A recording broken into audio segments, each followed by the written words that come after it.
News শুনি আছে, বহুত অপপ্ৰচাৰ চলি আছে। যি নিউজ বাজিছে তাৰ 10%ও সঁচা নহয়।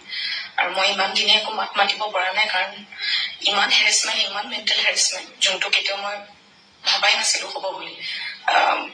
সেইখিনি মই পাৰ কৰিব লগা হৈছে। মেণ্টেলি প্ৰস্তুত নাছিলো কোনো ধৰণৰ কথা কবলৈ বা কিবা ষ্টেটমেণ্ট দিবলৈ।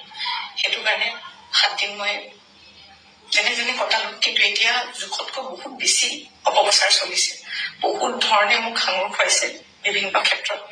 ন্যায়ালয়ে মোক দোষী কৰাৰ আগতে নিউজ মিডিয়াই মোক দোষী কৰি মোক এতিয়ালৈকে ফাঁচি দিছে। মোক অলৰেডি মই দোষী বুলি কথা কৈছে।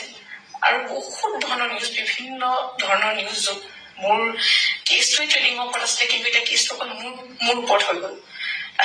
আজি ফাইনেলি বহুত দিনৰ পিছত সাহস কৰি মই চাৰেণ্ডাৰ কৰিব ওলাইছো। মই ফুল কোঅপাৰেট কৰিম পুলিচৰ লগত। ইমান দিনে কৰিব পৰা নাছিলো, মই পলাই ক'তো থকা নাই। মই লুকাই আছিলো অকণমান, মই পৰা নাছিলো সহ্য কৰিবলৈ। ইমান সহজ নহয় নিউজ এটা শুনি থকা বা নিউজ এটা কৰি থাকিলে।